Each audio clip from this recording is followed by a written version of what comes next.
It's the weekend and you have financial questions that need answering. That can only mean one thing. It's time for Jill on Money, the show that takes the mystery out of your finances. Here's your host, Jill Schlesinger.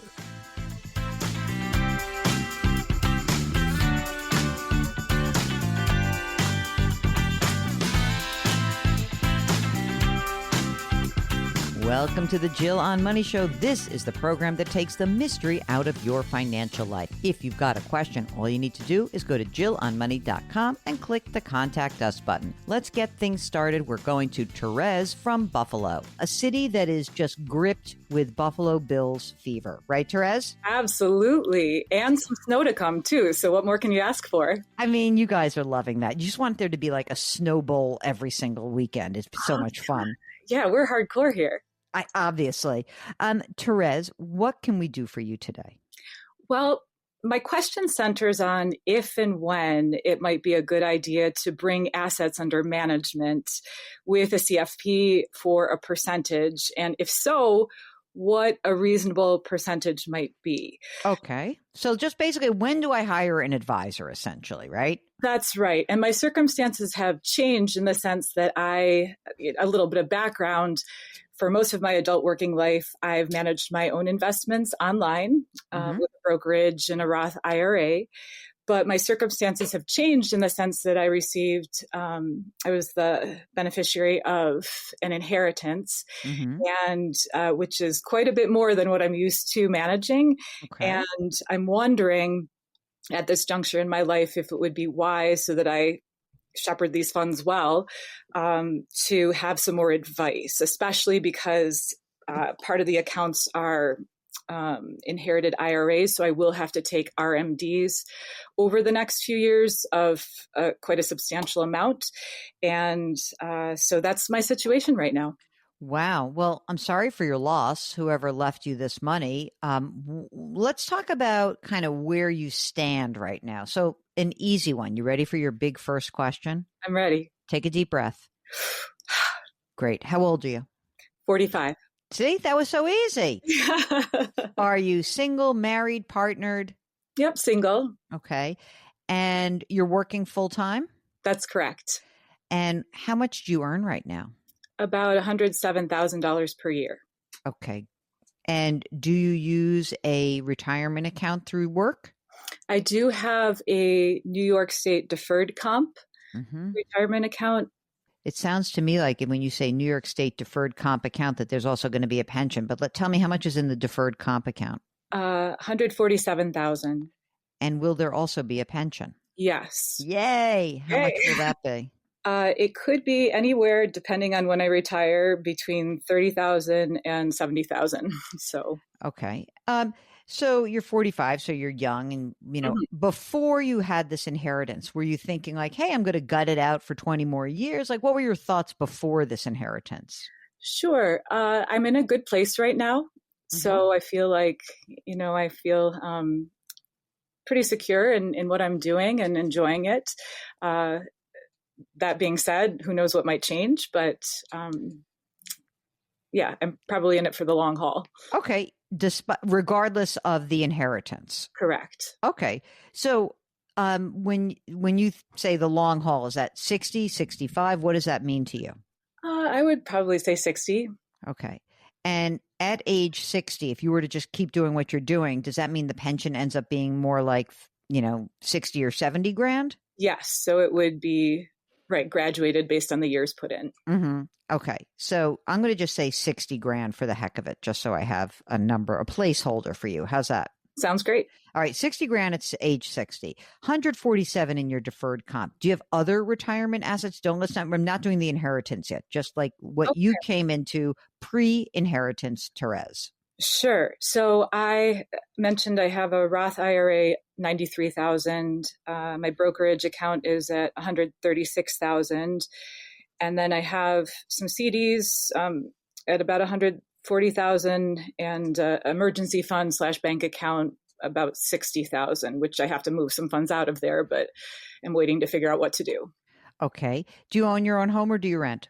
I do own my own home. How much would you guess it's worth? 300,000. Do you have an outstanding mortgage on it? I do not.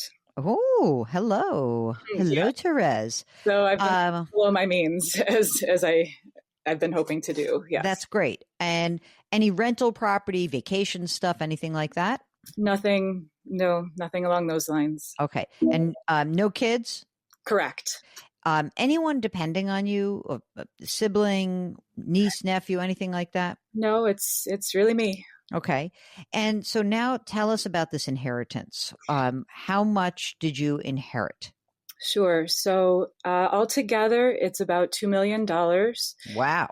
Yes, I know. It was really generous and very shocking. And I should say at this juncture, maybe that I'd want to make sure that this is not just, used for myself, but it honors the legacy of the person who gifted it to me. So I wanted to be able to grow and maybe do something substantial with it for other people, not just myself.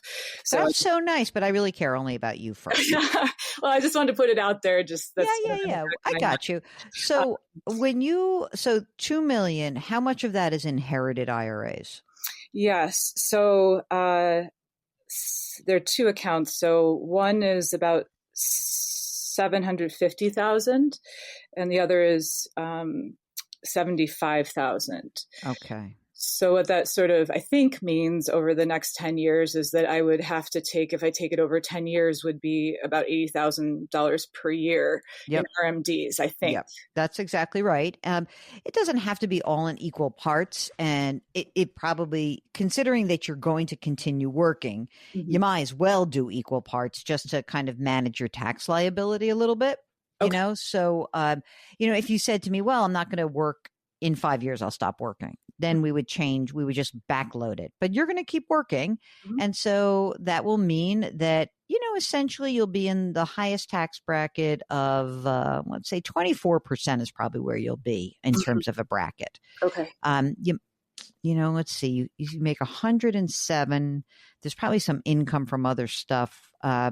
But yeah, I think that's about right. I think the top of the single bracket of 24% this year is just about $192,000. So that, I think that it's kind of where you would be. Sure. So that would be argue for sure, certainly take out this, 80,000 or so over the next 10 years. You can do it. You don't have to do it in equal payments, but it would be fine if you did.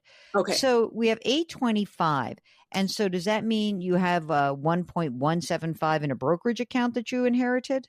There is. Yes, that's correct. Okay. So, and that's maybe one of the questions too, is that I really am more used to passive investing.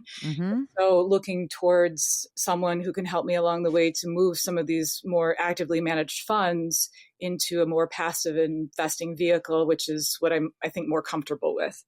Aren't we all, babe? My God, this active thing, I don't know how people do it. It's exhausting. We'll get back to Therese in just a moment. If you've got a question, it's so easy. Just go to JillOnMoney.com, click the Contact Us button, write us that note, and if you'd like to join us live, check the box, and Mark will do everything else. While you're on the website, sign up for the free weekly newsletter. We'll be right back.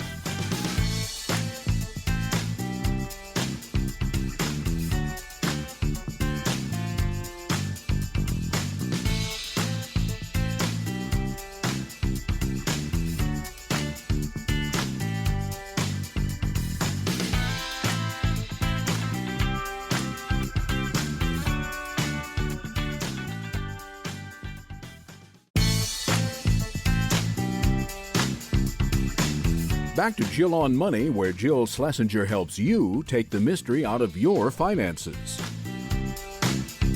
You're back. It's Jill on Money. Let's get back to Therese. Tell me about when you say, I want to honor the legacy of the decedent, the person who left you the money.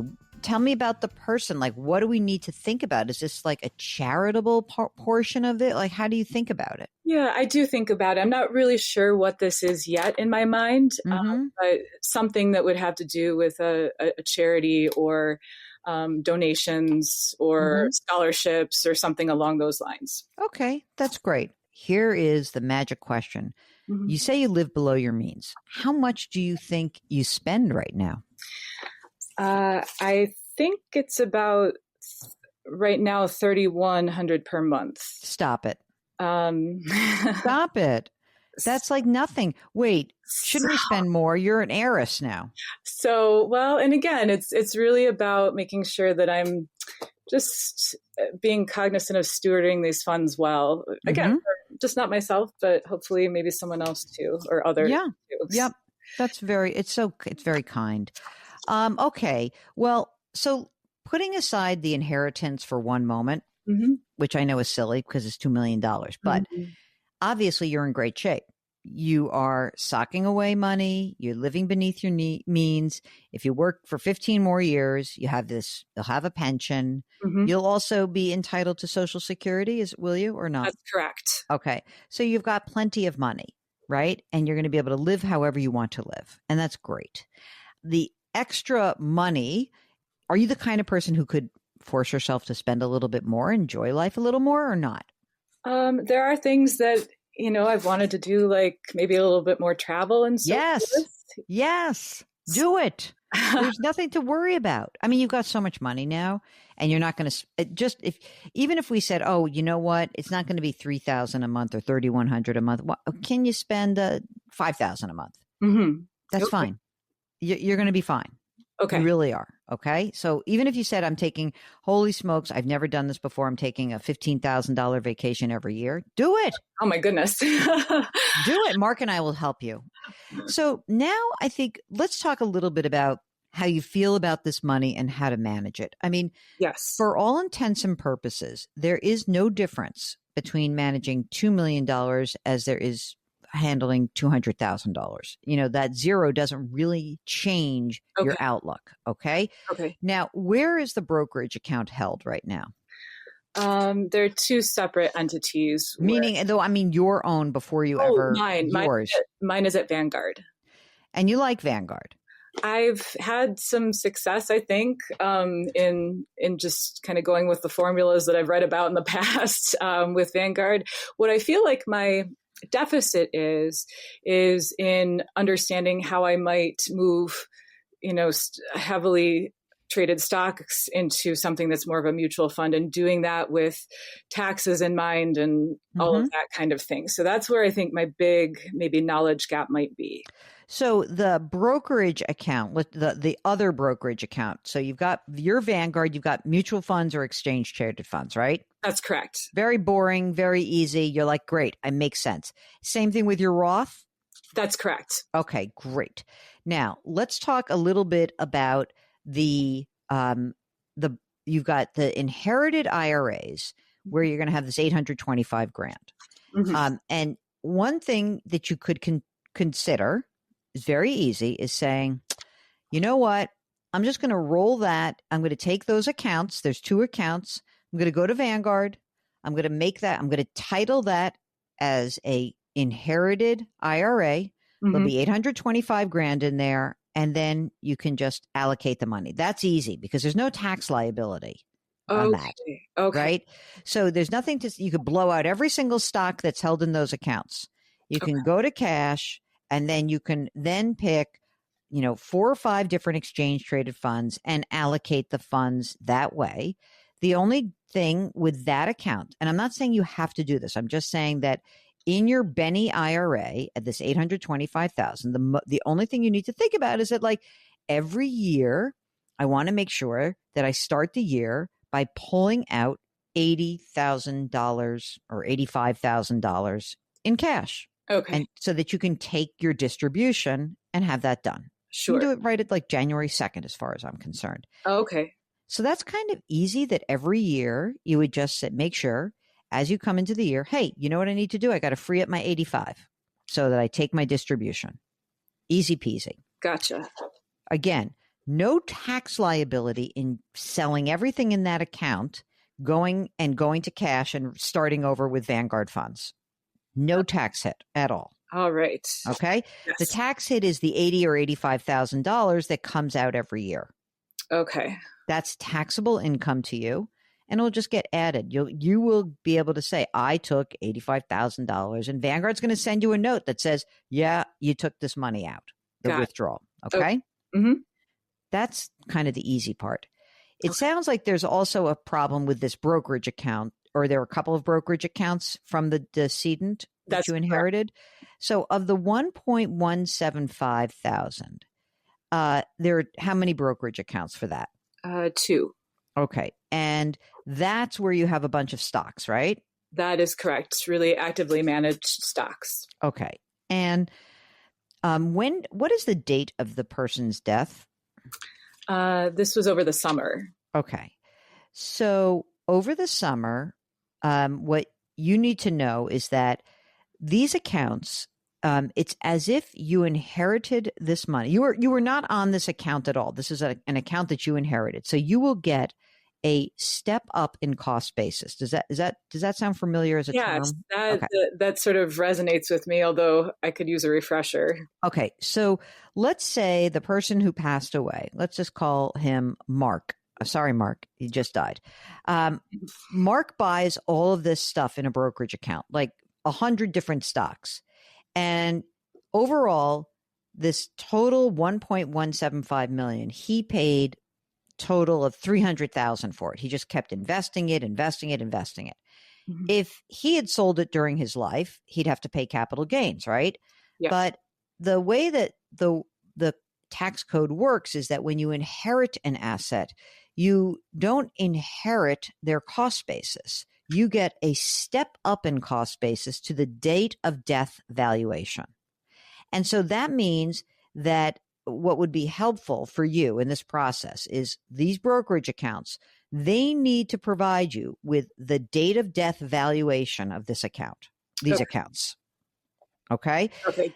The reason that's really important is whatever you're going to sell, you're not going to start the clock where the decedent bought it. It's this summer's date of death valuation. So let's just say that from the summer, the account was valued at $1 million and now it's 1.175. Your cost basis, if you're selling any of these securities, would be that date of death valuation. Okay. Okay. It's a huge advantage. That's why people like inheriting assets, because you get a better cost basis. Mm-hmm. So again, you don't have to do this yourself. I just want you to understand the process. Sure. The thing that's very important about this process that you need to know, Therese, and everybody should know, it's really important that you sort of play along with the idea that, hey, I might keep my accounts with you, advisor to my decedent friend or relative. Okay. This is a white lie. Because when you try to get cost basis information or date of death valuations, it is extremely hard to get that if people think you're walking out the door. Interesting. So what you want to be able to do is go to the people who are managing these, go to these active managers and say, very important, hey, for the estate process, could you please provide me with a detailed accounting of the date of death valuation for the brokerage account? Okay. That's all you need to know. Okay. All right? Mm-hmm. Now, and even if you decide you're going to hire another financial advisor, it is still important that we get this information for that new advisor. Okay. Because it's going to be a pain in the neck if we transfer out and we don't get it. Doesn't matter for the inherited IRAs. It's Jill on Money, and we'll be right back.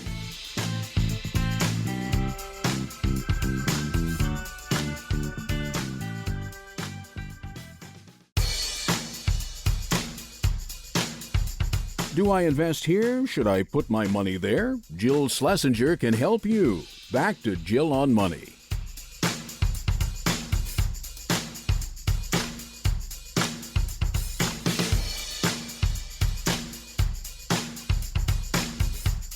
You're back. It's Jill on Money, the program that's trying to help you make better financial decisions at the end of this year and also into next year. If you've got something going on, just give us a holler. Go to JillOnMoney.com, click the Contact Us button, and let us know if you'd like to join us live.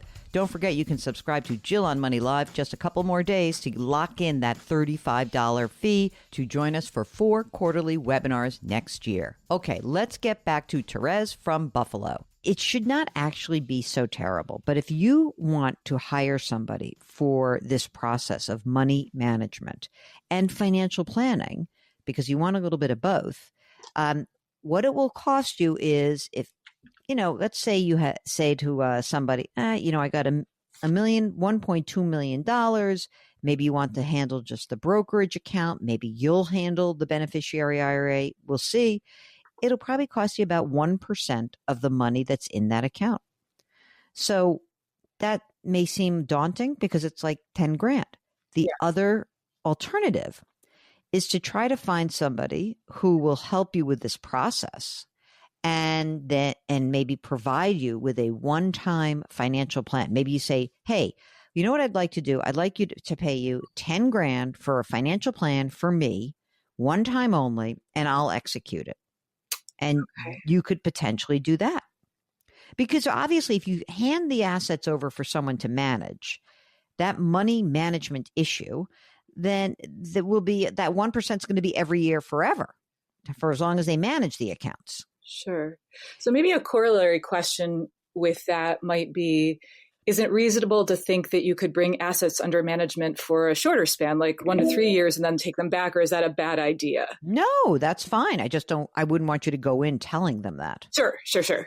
Right. And there's one other idea that is possible, and that is to work with Vanguard, because they have a service called the Vanguard Personal Service Advisor. But I think you need a 50 or 100 grand minimum. I can't remember what you need these days. And they'll bring an advisor into your world to help you manage this. Okay. So you could do that. Or you could say, this is so daunting. I want someone to do it and really to educate me and to help me with this process. And in that case, you might say, that person, you can say, I will, I'm going to turn over they'll want to know everything else you have, right? Okay. So they're going to see the beneficiary IRA. They're going to ask you about all this. And you say, I want to have a plan. I'm happy to have you manage the actively managed brokerage account and help me move into a passive model. Mm-hmm. And I'm happy to have you walk me through that. Fine. That's all well and good. But again, you're sort of freaked out because of the dollars are so much bigger. Mm-hmm. But the process is not any different. Okay. Is it freaky for you? You sound scared. I think that, again, it's just about making sure that I honor a legacy in a way that this person would want me to. So I think what might also be really good for you, like you have a brokerage account right now and at Vanguard, right? That's correct. Maybe what you should do almost immediately is to say, like, if you've got big gains in this account, maybe we'll open up a donor advised fund and you'll start giving money away from the combination of your two accounts, your newly inherited money and your brokerage account. Maybe you'll put some money in there. Maybe over the next 10 years, you'll say, I know I'm going to have higher income over the next 10 years, right? Because you're going to have the inherited IRA distribution. Mm-hmm. Maybe every year you say, okay, every year I'm going to put 25 grand into a donor advised fund, and then I'll be able to give that away over my lifetime. Okay. So it's not requisite that you would give it away that full year? Nope. Okay. Nope. You can in fact, you can put money into a donor advised fund for the next, say, 5 or 10 years and give it away over a longer period. And so that would be the kind of thing where I would say, like, okay, it would be cool if you had somebody who would help you with all of this and help you then come up with a game plan to manage the tax liability from the brokerage accounts, the beneficiary IRA, and put into place this idea of a donor advised fund and hold your hand through that process. And maybe maybe that is totally worth it to you to pay 10 grand a year for some period of years. Mm-hmm. And you might say, I have plenty of money. Why don't I just pay for it forever? Because a lot of people will do that. They'll just say, of course I could do it, but why do I want to? Yeah, I know. I think it's just a little sticker shock once you've been managing your own funds a little bit that it's, oh my goodness. Absolutely. Yeah. I get that. I totally get that. But, this is, it's a chunk of money. You can blow through a bunch of cash in terms of paying for help in the first bunch of years. Mm-hmm. Maybe you would take it over. And maybe you're just like, hey, you know what? I don't care. I can't spend all this money. And I don't want to squander it. I don't want to make a mistake. I'd rather work with somebody who's going to stand beside me and help guide me through this process. Yeah, that makes sense too. Now, maybe one last question might be, would I also need a CPA, do you think, an accountant? I've also done my own taxes online in the past. It's a weird thing. It's not actually very different from your tax situation. Here's what's going to happen. There's going to be more capital gains from the inherited brokerage accounts. But the way you treat your own brokerage account right now is you get a statement from Vanguard. They say, okay, here's your interest and dividends, and here is your realized gains. Okay. And you'll have to keep track of that, and you report that for taxes. That's easy. The difference in the new Therese is that the dollars are going to get bigger. And of course, you'll have an extra $80,000 or $85,000 a year in income. It's not actually that complicated, though, from a tax filing point of view. So I think it is more likely that you would want to, if you're going to spend the money to work with an advisor, they'll help hold your hand through the tax part of it. And you could probably do it yourself, or maybe for like a year, you hire a CPA. For year one, when you're making all these transitions, you hire a CPA, and then it's going to be on autopilot, basically. Okay. Yeah, that makes sense to me. It's Jill on Money, and we'll be right back.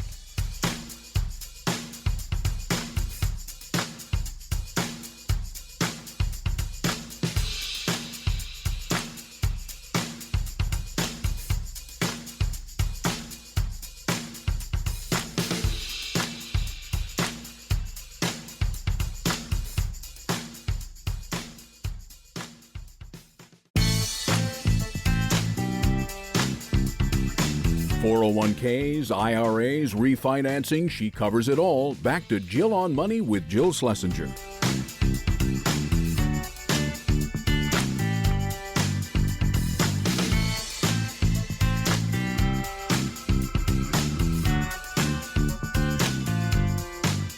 You're back. It's Jill on Money, and we are here trying to focus on you, your goals, your aspirations, and trying to give you different avenues to pursue to get where you want to go. So this is really fun for us. Mark and I are both certified financial planners. We are not in that business full time. We just have the designation. So no, we don't do this for a living, but we love talking to you. Now, here's an email from Rich, who writes, "Hi, Jill and Mark. I love the show and listen every day. I'm hoping that you can provide me with some guidance. I'm meeting with my financial planner. He's at one of those huge firms, and until recently, I've been happy with his guidance. But earlier this year, we agreed to reduce my fee from 1% to 0.8%. So, right, we're going down by 20 basis points.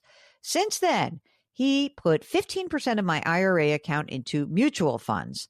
My total account value is $1.6 million. I don't know if I'm right for feeling this way, but I wonder why I would need to pay 0.8% to have money in mutual funds. It makes me wonder if they get paid by the funds, and is it just a way to get some of the 20 basis points? My advisor told me they did this as a good way to get access to certain markets, like small caps, that they weren't focused on for me in the past. To me, it seems like a huge coincidence." And he tells me what the funds are. Okay. Can I just say one thing, Rich? The idea that you are paying 0.8%, so 80 basis points, and that, you think, oh, why am I paying somebody to, you should, if you're just paying 80 basis points or 1%, and you're not getting any financial planning, you're just getting money management, all of it's a ripoff.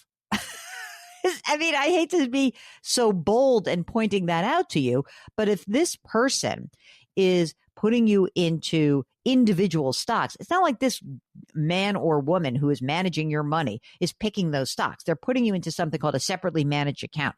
And so to me, if you're not getting financial advice, I don't even know why we're paying for asset management.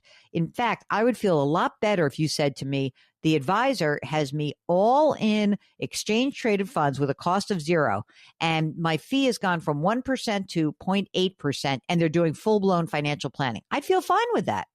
I think we might be worrying about the wrong problem here, Rich. I would ask first and foremost with the question to the advisor, and I would also ask whether they're doing ongoing financial planning for you. And if not, why not? I would ask for that. Absolutely. Okay, next question. This is from Brenda, who writes, my mother received $111,000 from my dad's life insurance policy. We are looking for a no-fee-based firm in our area. I don't think you mean no fee, but we're going to talk about that in a second. My sister suggested she names a wirehouse. She says, I believe they're fee-based. What do you suggest? All right, this is actually a great question coming after the question we just answered. And that is, if you are seeking financial advice, it is important to figure out what it is you need. So let's give you the example. Mom inherits $111,000 from dad. What does mom need?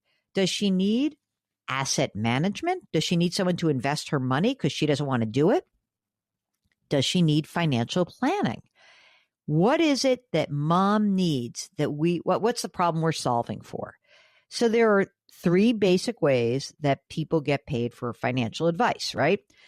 Number 1 is the old commission-based model. So that's like, somebody who sells me an insurance product will do some financial planning. I don't love that model. I think it's pretty old-fashioned. Yes, when I started in the business, we all charge commission. Don't need to do that anymore. Thank you very much. Let's move on.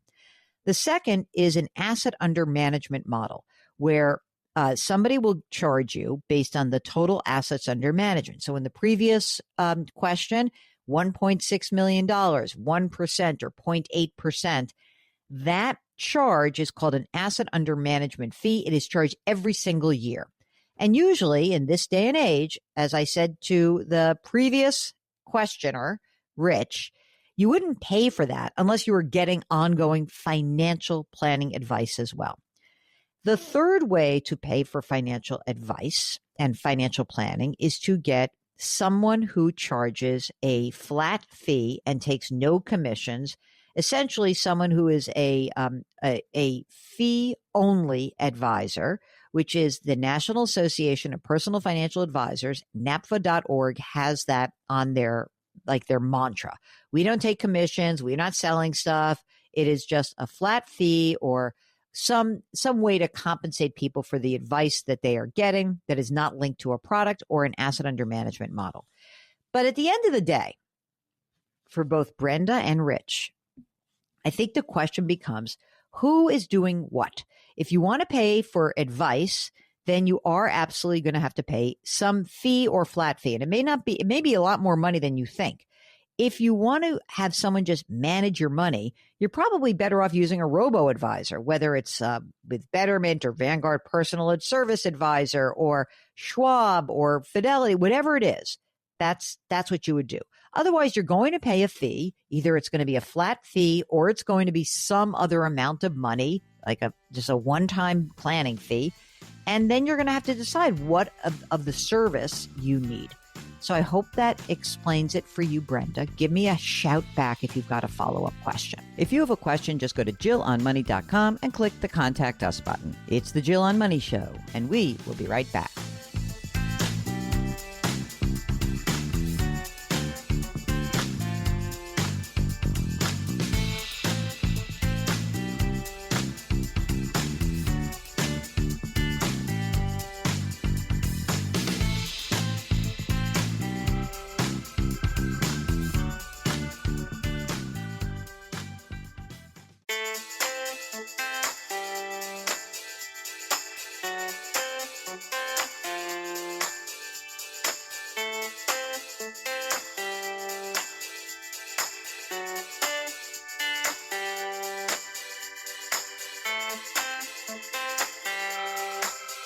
You're back. It's the Jill on Money Show, and we are answering your financial questions. If you have one, just go to our website. It's JillOnMoney.com, and in the upper right-hand corner, you'll see a Contact Us button. Click that button. That's the form that pops up. That's the email that we receive. If you are shy, give us lots of detail. If you'd like to join us live, less detail, but remember to check that box. Mark will do everything else. Here is an email from Anonymous, who writes, Years ago, I worked for a company and I'm eligible for a pension. I've been delaying doing so because it will continue to grow the longer I wait to take it. If I had started this month at age 62, I would receive $628 a month.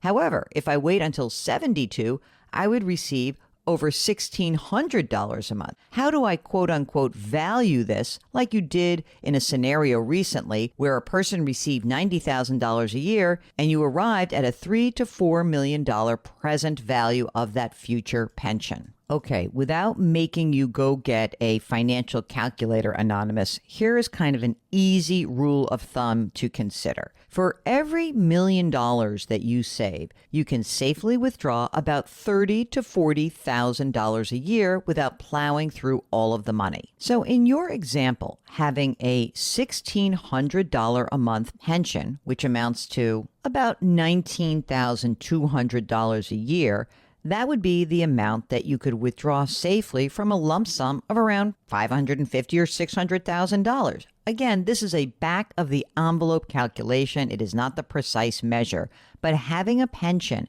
really does mean that you probably have to save a little bit less for retirement overall because that stream of income is consistent. Oh, and by the way, it's somebody else's obligation, not yours. I hope that helps. Well, we've got so much more fun ahead of us. If you would like to join us on the program, all you need to do is go to JillOnMoney.com, click the Contact Us button. Let us know if you want to come by checking the box.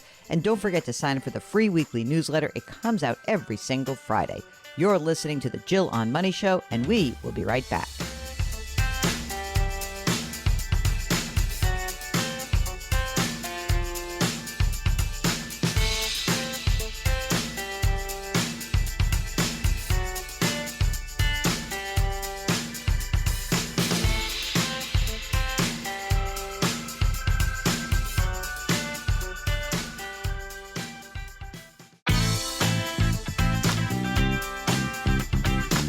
It's the weekend, and that can only mean one thing. You're listening to Jill on Money, the show that takes the mystery out of your finances.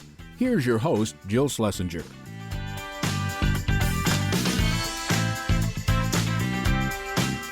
Welcome back. It's Jill on Money. Let's get to Joe and Liz at an undisclosed location, but in a vehicle. Hello, Joe and Liz. How are you guys? Hey there. Very well, thanks. What's going on? How can we help you out?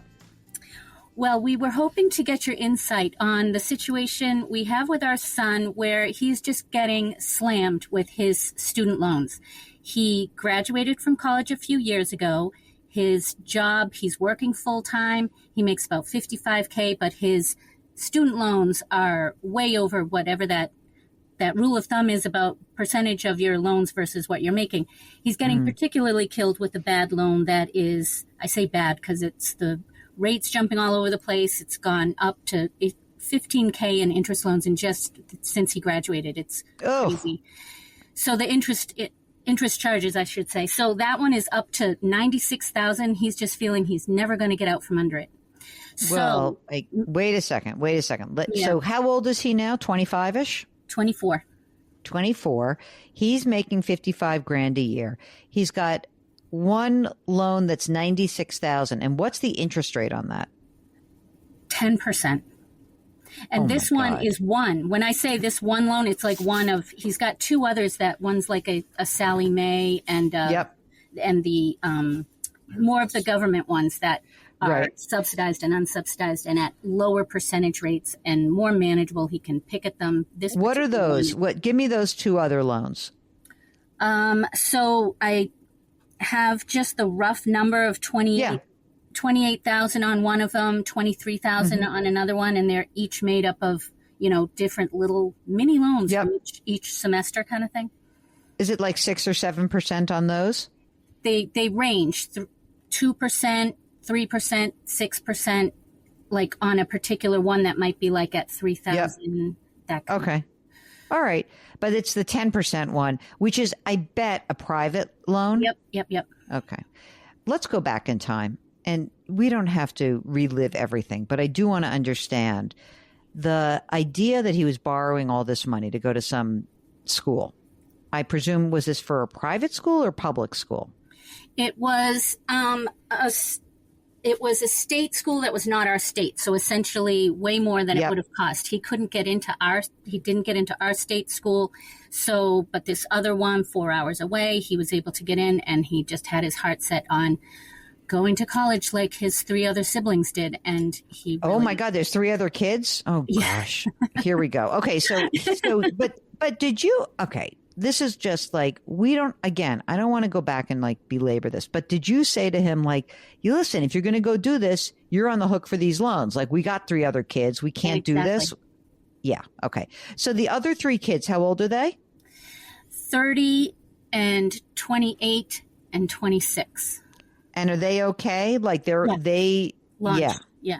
launched. So we've got this one F up. I'm just kidding. The youngest. We won't fight. We won't. The prodigal son. The prodigal son. Okay. So Yes. Taking matters and into his own hands, finding this loan, getting to the school he wanted to go to. So right. And then screwing himself, a essentially. little bit, yes. Okay. So what do you guys want to do about it? Do you want to help him? So it's what we were trying to figure out. Normally, we're very much like here's your bed, go lie in it and fix your problem. But this is just so ridiculous. And we do have, for our situation, it's something that we could pay off this $196,000 one and have him pay us back at a reasonable student loan rate of like, all right. we were thinking like 3%. Okay, so this makes, I understand this. So can you tell us a little bit about you guys? Like, what's going on? You guys still working full time? Yes. So Joe is currently, he was laid off and is looking for something, and he has his 401k from that job of 127. So that's what we wanted to work with, because the rest of our retirement situation is pretty good. And I can go through those numbers if that's helpful. Okay. Yes. First of all, Joe, how old are you? We're not letting him off the hook. How old are you, Joe? 56. 56. Okay. And Liz, how old are you? Same, 56. Okay. And you're working full time, Liz? Yes. Okay. How much do you earn? 122. Oh, wait, no, 140. Sorry, it's a I new like year. that better. Wait, what? It's a new year. 270. No, sorry.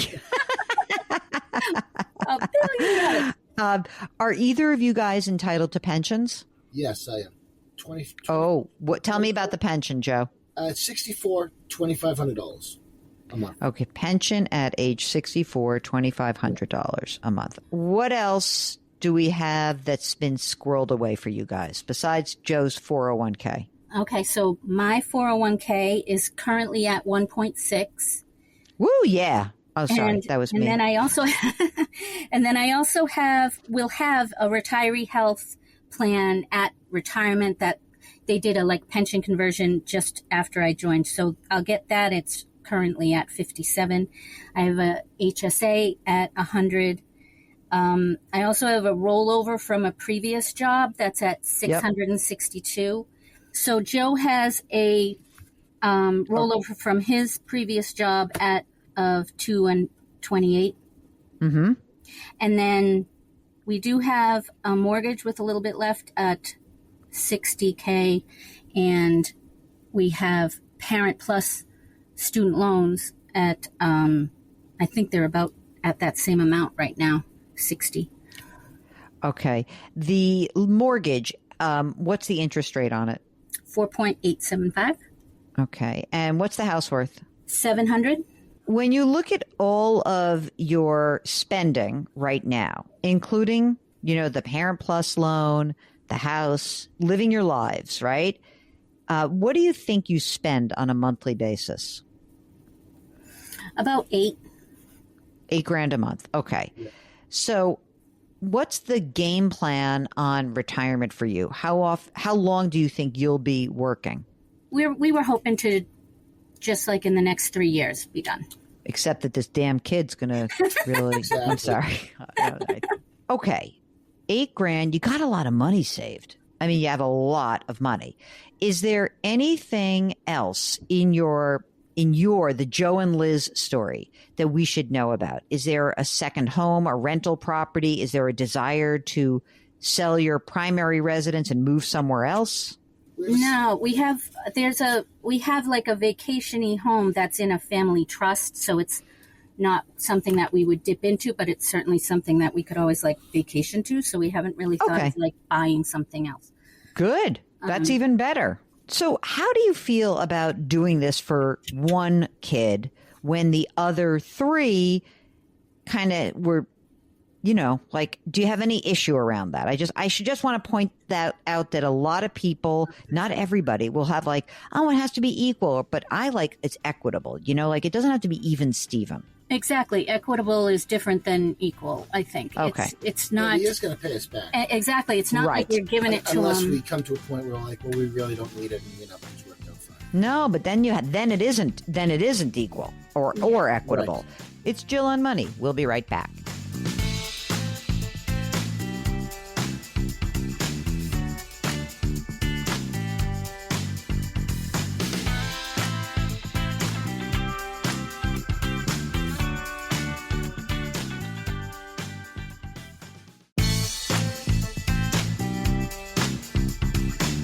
Back to Jill on Money, where Jill Schlesinger helps you take the mystery out of your finances. You're back. It's Jill on Money. Let's return to Joe and Liz. Joe, what's your prospects on getting another job? Are you like, I want to do this, or are you like, I don't care. I could do it. I could not do it. Oh, I'm so like I could do it and not do it. I hear you. Yeah. Liz is not. Liz is not on board with that. In case you were wondering. I think I do something. FYI. Yeah, I think I do something part time. Okay. I think that's both of our goals, is to like eventually just something part time to keep a little busy and then travel. Okay, I got you. Both of you are entitled to Social Security. Yep. Mm-hmm. What do you know? What those numbers are like at age 67 or 70? I think they're both roughly around 3,000. Okay, so what we know, let's just say that by the time you're 67, you'll have $6,000 of Social Security-ish, the $2,500 a month pension, which will have been kicking in, and essentially, you know, you got the vast majority of your expenses covered. You would need to dip into your money, you know, because this money that is pension and Social Security will be taxable, and you'll want to do other stuff. So I could see why you're looking at your own situation and saying, all right, we have $2.5 million in retirement assets. We're in good shape. We got the healthcare part of it. Like, this is all like, we're in good shape. Our house is going to get paid off. Everything's good, right? Yep. So now the question is, where do we pull the money if we want to actually help this kid out? And so you're saying, you know, it doesn't really matter, honestly, like you can like trigger the rule of 55, you can get money out. And to some extent, I would say this, Joe, what were you? Real quick, I forgot to mention something. Sure. I'm going to be getting about $70,000 from my mother's estate that just recently passed away next year. Oh, I'm sorry. Next year. Yeah. Will that $70,000 be like inherited IRA, or will you receive that outright? That's just received outright from the sale of a house. Oh, and that's next year? Yes. Oh, this is great. I mean, not great for your mom. Sorry. Right. Yeah. I know what you mean. Sorry about that. So great for my financial idea here. Okay. So, Joe, are you getting paid through this year or do you have severance? Like, I'm trying to figure out what your tax situation is right now versus a year from now. Just unemployment. Just unemployment. Okay. That's what triggered this question, because it was time to roll this over. He's getting like whacked with fees. We're leaving it. And so we wanted to move it and roll it. And we were like, where do we roll it to? And we have the other IRAs and Fidelity. Sure. That's where that came from. When is unemployment up? When is that done? August 15th, 2025. Okay. So, but your income is going to be lower next year than this year, right? Yes. Mm-hmm. So hold on. We only have a couple weeks left in the year. So let's like hold our breath in January. What I would think about doing is accessing your 401k and pulling out, let's say, $50,000. Yep. Let's say 55, 60 grand. It doesn't matter really. When do you think you're going to get mom's inheritance, that check? Probably March. Okay. This is good timing. So you can take 50 or 60 grand out of that 401k, pull it out. You'll have that money. Whatever you get, then immediately turn around and let's think about that as your first chunk of money for the kid's loan. Yeah. When you get mom's money, you get the rest of that money, and you're going to pay this whole thing off for the kid. Right. So then what you're going to need to do is create a document which says to your kid, we paid off your $96,000, and here's what you're going to do. You're going to pay us. What are you earning on your money in your checking savings accounts? 3%? 4%? Yeah. Probably. Yeah. Say 3, 2.5. 3. Mm-hmm. 3. Okay. So, I mean, I could live with you saying, we're going to have you pay us back for 10 years. Let's just make it easy like that, at a 3% rate, and he'll pay you back. And he'll be relieved of that 10% huge number, and he can work really hard at paying down the highest interest debt. Like you said, he has some 6%, 5, whatever's the highest. He should be whatever was going towards the, that 96,000 and having this, he's going to work hard to pay this off. Is he a responsible kid? Not really. No.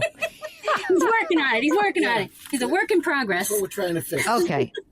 I mean, because there's a part of me that's like, I don't want him to just then run off and, we need to get him set up to succeed. Exactly. Right? I think this first step will help with that because he's so bummed. He just sees no end in it. So. Yeah. Does he live home? Yes. So $55,000 a year with pretty low expenses is kind of this. He should be able to make now you're in the perfect rule of thumb area. Mm-hmm. Forgetting about your 100, the 96 that you're going to pay off. But if he had 28 and 23 at if he had that amount of outstanding debt making $55,000 a year, he'd be fine. He really would be. So there's a couple of things that you can do. You can say to him, all right, you know what we're going to do? We're going to pay off this loan and we're going to set you up, but we really want you to work with us. We're going to look at your budgeting. And we're going to see how much money is going to each of these loans and how much you're going to pay us. And does he have a retirement account at work? Yes. Yep, he did just Is he using it or not? Yes, he is. He's putting in up to the match? Yeah, 15% we required. But do you think that's smart or should he focus on paying? No, I think he should just put up whatever it is, 6%. Yeah. And then every available dollar goes to paying down the rest of his debt. Okay. Especially that, until he gets that 6, until you're at 3% or less, let him pay off the debt. Let him feel what that feels like. Yeah. Okay. Yeah. Right? Yeah. Mm-hmm. Mm-hmm. Okay. So if you want to, you're going to be in such, I don't know, how much money do you have in brokerage or cash or what do you got in the other stuff that's going on? Yeah. We have 30 in cash, 110 in stock from a previous job. Joe has another $13,000 from a previous job as well. Is that a brokerage account or the stock? It's listed in the accounts like a brokerage. Price, yeah. Okay. Brokerage.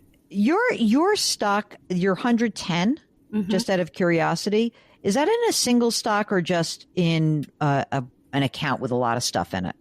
It is. It was from an IPO from a previous job. So they were like, here you go, have some stock.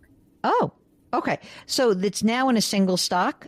Yes. Yes, and it's just been. Has it made a ton of money? It's doubled over the. Oh, that's good. Years. Yeah, because it started out at 20, and that was 15 years ago. The reason why I'm thinking is look, you guys are going to have a tax problem, meaning you have a lot of money that has not been taxed yet. Right. Yeah. Right. Yeah. So. Again, all I'm suggesting is that all right, maybe we just take this money out of the 401, the current 401k. We pay the tax that's due next year, right? 2025. You pay the tax that's due and you got the money and you pay off the kid's loan. When the $70,000 comes in from the inheritance, you add it to whatever brokerage account you have, from that IPO stock. And now we start to build that account up a little bit with boring stuff. Maybe instead of putting it into single stocks, we convince you that maybe it's time to put in, a large cap stock fund or an ETF or a bond fund. And then we just start to nurse that one along. What do you think? Mm-hmm. Yeah, no, I like that. I think I like that because it cleans up the old 401k, Right. and we pay the tax that's due, but you're going to have to pay the tax no matter what. And next year is going to be a lower tax year. Mark, can you do an amortization for me? Just because Mark's the kind of guy he's got an open calculator when we're on these conversations, and I don't have one because I'm highly focused on you guys and listening to you. Excellent. If $96,000, Mark, give me a 10-year amortization at 3% and tell me what the monthly amount this kid owes mom and dad. $900. So that seems like a lot still. What is it if I go on a 15-year? $660. So it's $660 a month at the 96,000 would be $660 a month for the next 15 years. Okay. Yeah, How do you think that it seems okay to me, better. Yeah. It's better. right?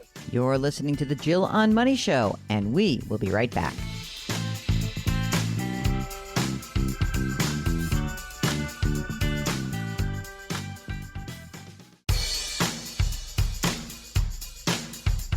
Do I invest here? Should I put my money there? Jill Schlesinger can help you. Back to Jill on Money.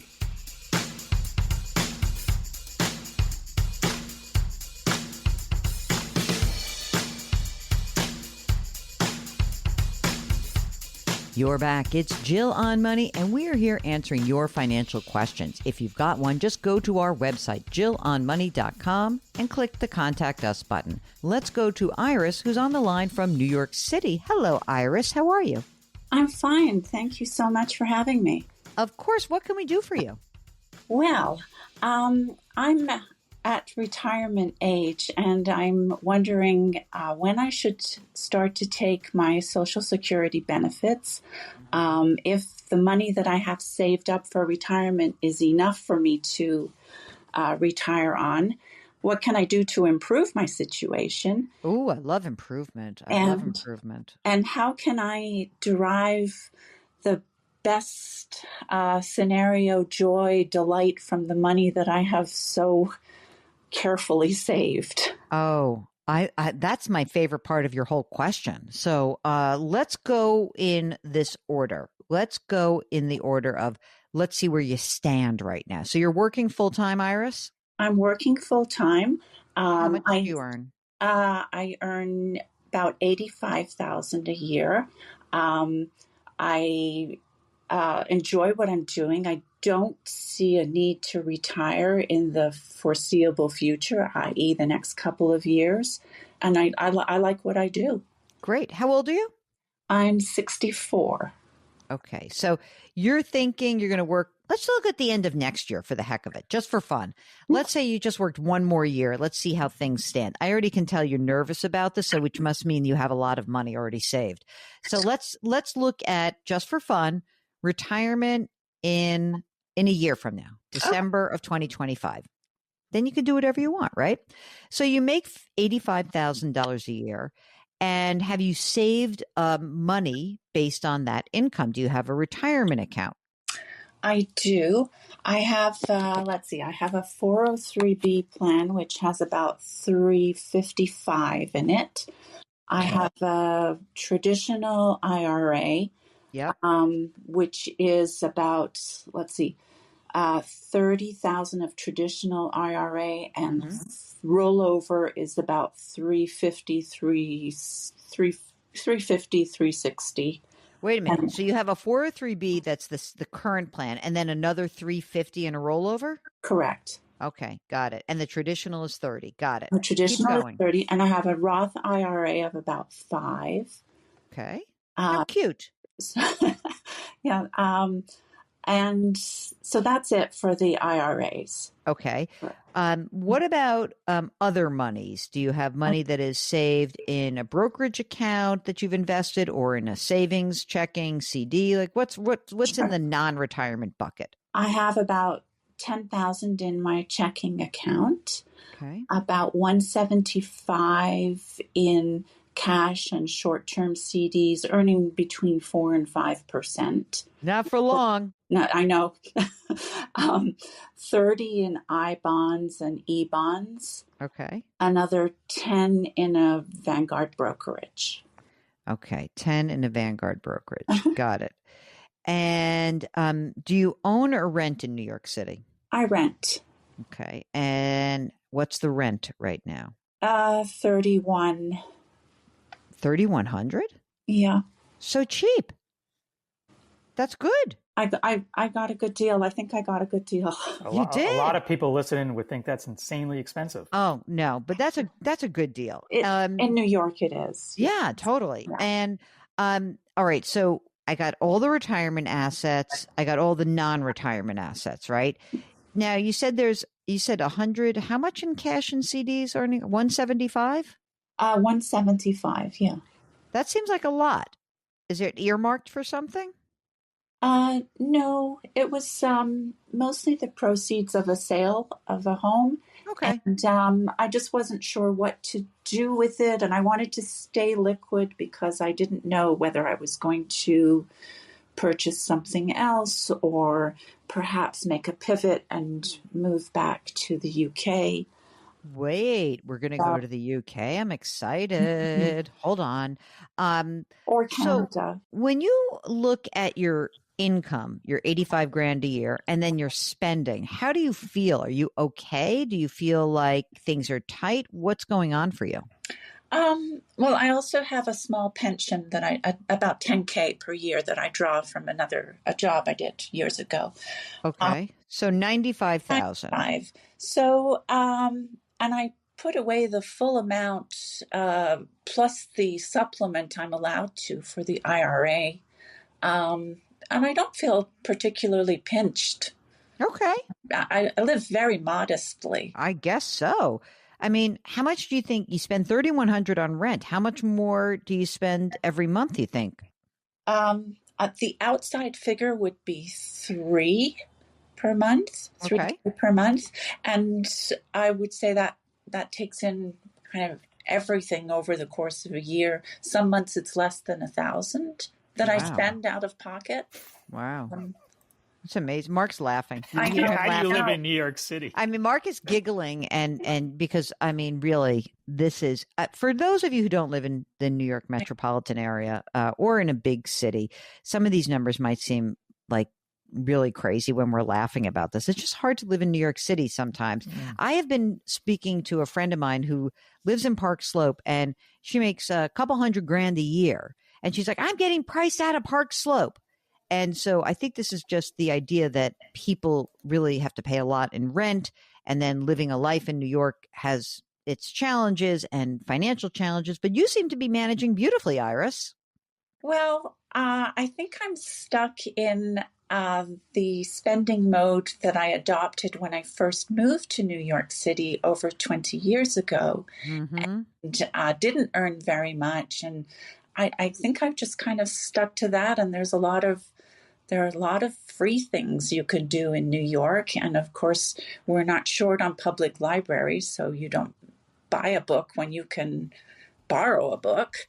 And because if you're buying a book, you've got to store it somewhere in New York City. See, I like this already. If you've got a question, it's so easy. Just go to JillOnMoney.com, click the Contact Us button, write us that note, and if you'd like to join us live, check the box, and Mark will do everything else. It's Jill on Money, and we'll be right back.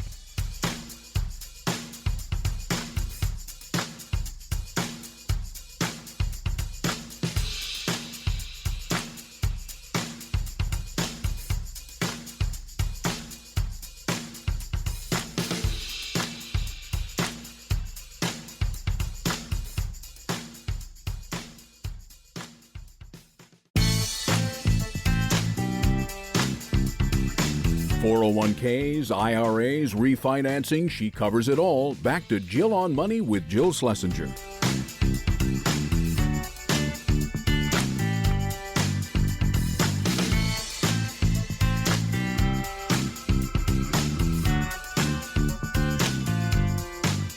You're back. It's Jill on Money, and we are here trying to help you make more informed and more considered financial decisions. But each of you has a unique case. And so if you need some guidance All you have to do is go to our website, JillOnMoney.com. JillOnMoney.com. And in the upper right-hand corner, no matter where you navigate on the website, there is a button that says Contact Us. When you press it, a form will pop up, and that is the email that we receive. If you'd like to join us live, check the box. Mark will bring you on the air with us. It's so much fun. And while you're on the website, don't forget, you just have a couple of days to subscribe to Jill on Money Live for $35. That's where you have access to quarterly live webinars for the next 12 months, the back catalog, special bonus content, but the price is going up to $45, so you probably should lock that in right now. Enough of us. Let's get back to you. Let's continue our conversation with Iris from New York City. So you're going to you have that small pension. It's 10 grand a year. And then have you looked up what your Social Security benefit would be at age 67 and then at age 70? I have. Okay, what's that? So at 67, it's about 2,500. And at 70, it's about 3,300. Okay. And you're in good health? Yes. Do you have longevity in your family? I think so. All right, that's good. So right now you have this, I'm going to just sort of, let's do ballpark, right? So right now you have about $735,000 in retirement assets plus the little Roth. So $740,000, right? Mm-hmm. Okay. And then you've got this money in cash and your I-bonds and your Vanguard.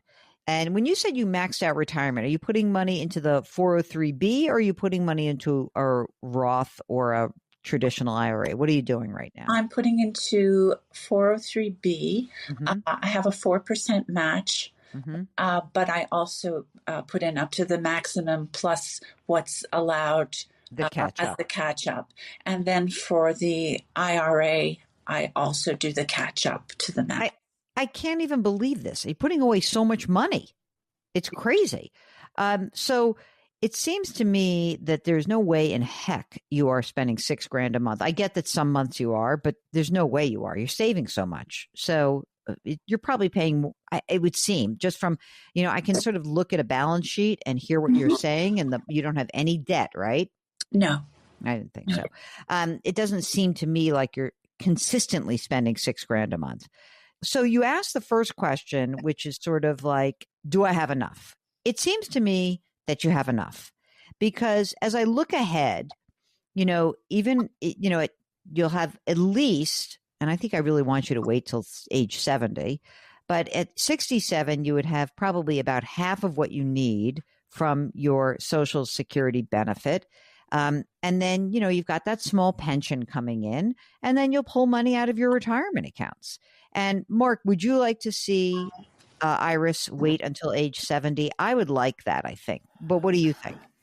Yeah. And, that's kind of an easy decision because she enjoys what she's doing and she doesn't see herself retiring anytime soon. So, yeah. So if you look at that, if you just kind of look ahead, all right, and you say, well, what will I have?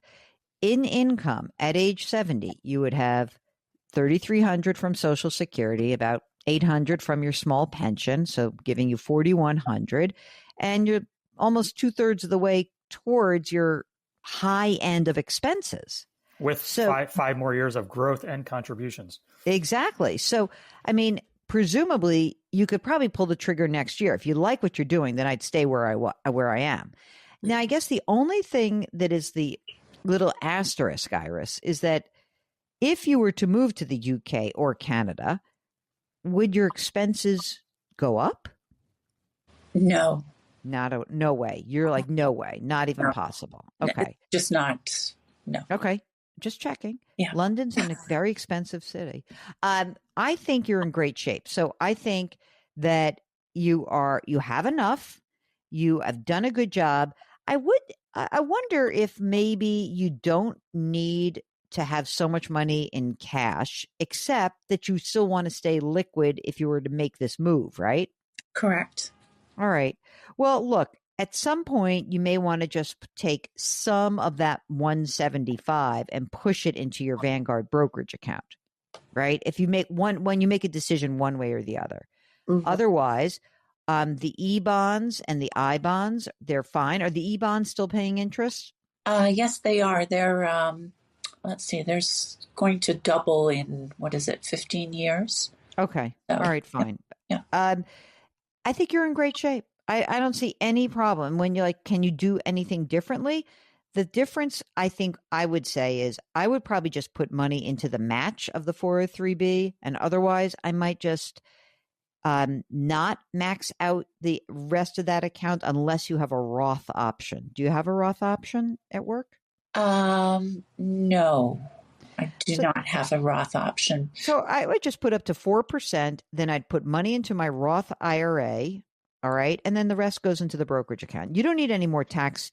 You don't need tax deferred money. No. You can pay the tax that's on this and it's fine. Yeah, absolutely. And just add that to the kitty. And then you're in great shape. If you're trying to figure out what your next move should be, why don't you get in touch with us? It's so easy. Go to JillOnMoney.com, click that Contact Us button, and we'd be delighted to help you out. You're listening to Jill on Money.